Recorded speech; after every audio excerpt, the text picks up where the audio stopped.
Assalamualaikum warahmatullahi wabarakatuh. Nampaknya cukup janggal bila hadirnya Islam di Nusantara karena sebab perdagangan yang dibawa oleh para pedagang yang berasal dari Gujarat pada abad ke-13 Masehi. Sebab bila motifnya perdagangan, maka tak ada bedanya dengan motif geoekonomi. Ini premis awal, bukan sebuah simpulan akhir. Mengingat pada abad ke-13 Masehi, telah ditemukan banyak makam para sultan dari beberapa kesultanan Islam di Aceh. Salah satu yang masyhur adalah makam Al-Malik As-Solih dan makam Sultan Malik Az-Zahir dari Kesultanan Islam Samudra Pasai. Sehingga bila dikatakan Islam baru masuk pada abad ke-13 melalui jalur perdagangan, nampaknya hal ini bertabrakan dengan fakta sejarah Islam itu sendiri. Sebab pada abad tersebut telah berdiri Kesultanan Islam di Samudra Pasai. Bagaimana Islam masuk ke Spanyol yang dibawa oleh orang-orang Berber atau Maroko, semisal oleh Torik bin Ziyad? Nampaknya tak ada satupun data yang menyebutkan bahwa Torik bin Ziyad yang berasal dari Maroko telah hadir ke Andalus dengan tujuan untuk berdagang.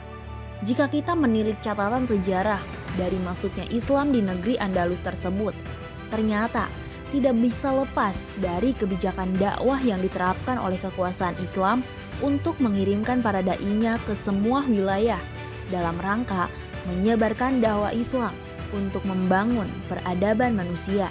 Begitu pula seterusnya yang terjadi dengan wilayah yang lain termasuk di Nusantara. Dan ternyata Maulana Malik Ibrahim yang tercatat dalam catatan sejarah sebagai orang pertama pembawa Islam di tanah Jawa, juga yang berasal dari negeri yang sama dengan Torik bin Ziyad, yakni berasal dari negeri Maroko.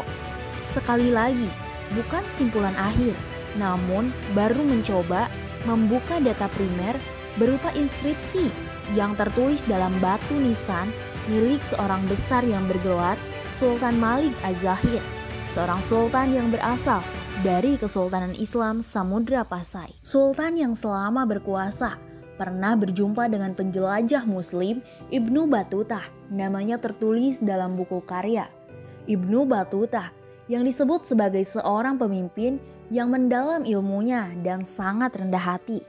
Dalam batu nisan Sultan Malik Az-Zahir yang juga terpahat pada banyak makam-makam lainnya berupa kaligrafi yang sama dengan kaligrafi inskripsi pada nisan kaki makam Sultan Malik Az-Zahir, di mana ada informasi tentang tarikh dan mencantumkan inskripsi penggalan ayat Al-Quran surat At-Taubah ayat 21 hingga 22 yang kurang lebih artinya dengan menyebut nama Allah yang maha pemurah lagi maha penyayang.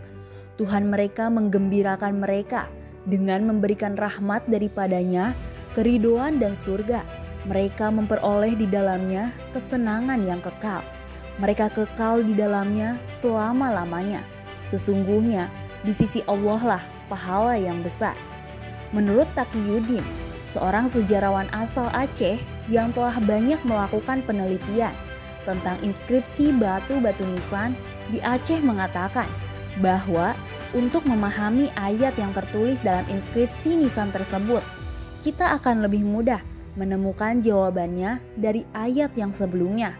Dalam surat At-Taubah ayat 20 yang kurang lebih artinya, orang-orang yang beriman dan berhijrah serta berjihad di jalan Allah dengan harta, benda dan diri mereka adalah lebih tinggi derajatnya di sisi Allah, dan itulah orang-orang yang mendapat kemenangan. Lebih lanjut, Taqiyuddin menjelaskan bahwa makna kandungan surat At-Taubah tak bisa dilepaskan dari sebuah sikap baro'ah atau berlepas diri dari faktor ekonomi dan justru memilih menempuh jalan hidup pada ketaatan kepada Kholiknya demi pahala dan balasan Allah bagi mereka yang beriman, berhijrah dan berjihad di jalannya dengan jiwa dan hartanya, dengan balasan kelak di akhirat berupa surganya.